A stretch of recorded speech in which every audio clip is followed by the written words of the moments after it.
Eu atravessei lá das festas da galinha pintadinha, daquela coisa bem simplesinha, até hoje a complexidade de eventos repletos de cenografia, verbas acima de 100, 200, 300 mil reais de decoração.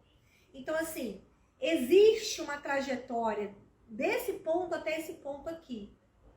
E existe uma forma de você atrair esse cliente que realmente investe na decoração. Existem formas diferentes de trabalhar. Então, mesmo a gente que trabalha com casamento com 15 anos, tem o clientinho do pacote, tem um clientinho que você vai ter que fazer aquela verba ali enxutinha, a noiva que só tem 10 mil reais para investir na decoração, 6 mil reais para investir na decoração, e ela vai querer um pacotinho, mas na verdade um pacotinho, ela não vai poder te exigir também uma visão técnica dos outros fornecedores, de como o seu trabalho interfere no evento. Ela vai esperar que você resolva só a parte harmônica do evento.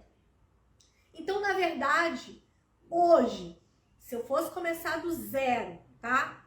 Como muitas aqui estão começando, tem pouco tempo de mercado, o meu primeiro passo não seria investir em acervo.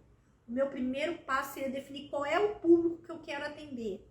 O meu primeiro passo seria montar um portfólio que atraísse esse público. Raquel, mas eu não tenho ainda um portfólio. Aí tem várias formas de você resolver esse problema. Você pode se unir a uma decoradora que tenha, trabalhar em parceria e fazer a divulgação desses trabalhos, né? Em troca da divulgação desses trabalhos. Você pode montar cenários com a ajuda dos fornecedores e fotografar. Você pode trabalhar com foto inspiração de sites gringos, Instagrams gringos, de coisas imóveis que sejam possíveis viabilizar na sua região. E você pode sim caminhar para um portfólio inspiracional. Eu não estou falando de você começar com eventos de alta complexidade, sem se capacitar. O que eu estou te falando é assim, acervo não é o primeiro passo. Acervo não é. O primeiro passo é posicionamento. O segundo passo é definir, eu quero atender esse público, como é que eu faço para atrair esse público, tá? Se eu fosse começar de novo, se eu fosse começar hoje do zero, depois de 14 anos, essa seria a minha trajetória, porque se perde muito dinheiro. Então, seria muito mais prático você ter um planejamento e partir desse planejamento. Para você começar como decoradora, você não precisa de capital físico, você precisa de capital intelectual. Então, você é nova no mercado. Então, o que a gente investe? O que a gente precisa investir nesse momento para o seu negócio crescer? Você precisa investir em capital intelectual. Por quê? Porque as oportunidades vão bater na sua porta. E a pior coisa que existe é quando uma oportunidade bate na porta da gente e a gente tem que recusar porque a gente não está preparada para ela. Acervo, a gente começa a comprar quando a gente tem volume de festas que pagam por aquele acervo e ainda dão lucro com o valor que a gente está cobrando do cliente. Então, assim, se eu vou comprar uma peça R$100, alugar uma peça R$100, eu tenho 5 eventos para fazer com essa peça.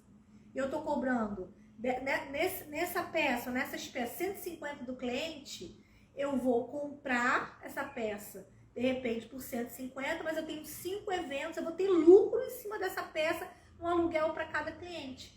E aí, realmente, o valor do aluguel, o valor da compra, ele é inferior ao valor do aluguel, considerando armazenamento, considerando que você vai alugar várias vezes, considerando que você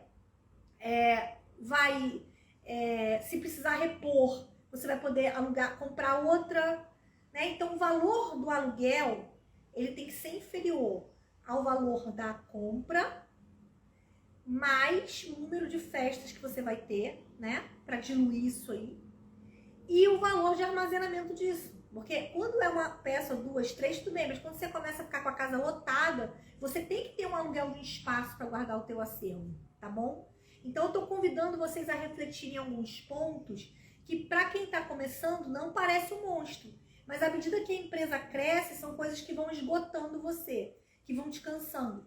Por exemplo, tem gente que não cobra pelo acervo. Você cobra um valor lá fixo do cliente e você não contabiliza quantas peças você vai usar. E aí, num próximo evento, você tem aquele acervo que você tem que colocar no contrato, só que quebrou, sumiu, e aí você vai ter que tirar do seu lucro para prover aquele evento.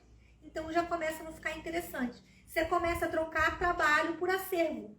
E tem festas que a gente acaba fazendo e trocando o valor daquilo que a gente comprou do cliente pelo acervo. Entendeu?